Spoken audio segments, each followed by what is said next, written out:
Former employee at the University of Arizona who resigned last month while claiming she was discriminated against has given her first television interview. And she reveals for the first time that during her tenure, she attempted suicide. News 4 Tucson investigator Matthew Schwartz reports.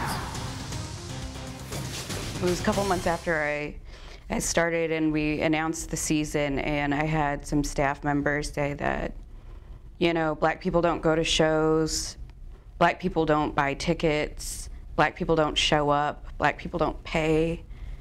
All of this just comfortably saying in front of me. Candace Feldman is making strong claims against former colleagues with UA Presents, the university organization that brings shows to Centennial Hall. Feldman was the director of programming for UA Presents for 2.5 years. She says she brought, among others, Wynton Marsalis, Shaka Khan, and KC and the Sunshine Band here. Get down, get down, get down, get down, get down tonight, baby. Now Feldman is preparing a federal lawsuit against the university, alleging she's a victim of racial discrimination and inequitable pay. She's already filed a charge of discrimination against the UA with the Equal Employment Opportunity Commission. The 35-year-old resigned suddenly last month. In a letter to University President Robert Robbins, Feldman wrote, "To be a black woman in a leadership capacity at the university has not only been riddled with blatant racist comments and discriminatory practices, but the day-to-day microaggressions are truly at the root of race-based trauma at UA."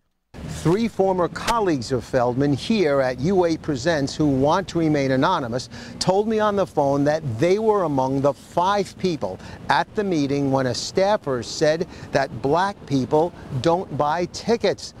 All 3 former colleagues also said that Feldman was generally treated badly and micromanaged by higher-ups. A university spokesman declined an interview but sent a statement. It says, in part, "We take these allegations very seriously, and the university has a number of trained staff reporting venues and pathways for resolving concerns. The university is currently reviewing the allegations. We are confident in our process and procedures for addressing those concerns." I'm here because I'm going to do something about it. In her charge of discrimination, Feldman said her starting salary of $60,000 was less than her 2 white predecessors made, while UA Presents revenue increased significantly. The university spokesperson confirmed the revenue hike, but said Feldman's position was new. However, we found an article from 2011 on the university's own website, UA at Work, that contradicts that. The story said a white woman, Natalie Bonet, was, quote, in the new position of director of programming. Meanwhile, Feldman said she reported her discrimination allegations several times to the UA's HR department and the Office of Institutional Equity. And what happened as a result? Nothing. The Office of Institutional Equity basically told me that I was like imagining things, that I just need to be stronger. The UA spokesperson couldn't comment on Feldman's allegation about that, citing privacy reasons. Feldman says she felt so beaten down mentally that in April of 2017, she attempted suicide. I just really wanted to be in a safe place, and I didn't care how long it would be, and I just wanted to sleep forever. So I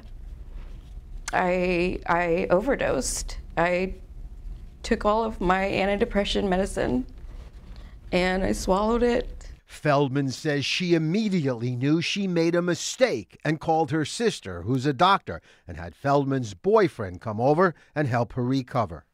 When you suffer in silence and you try to ask for help and you don't get any help, and I don't want anybody to go through that. I don't want anybody to feel that way. Feldman said other former colleagues of hers, besides the 3 we talked to, would also be able to corroborate her claims about being treated badly. But she says they're still working at the university and are afraid of getting fired. We have put the university's entire statement on our website, KVOA.com. Investigating for you, Matthew Schwartz, News 4 Tucson.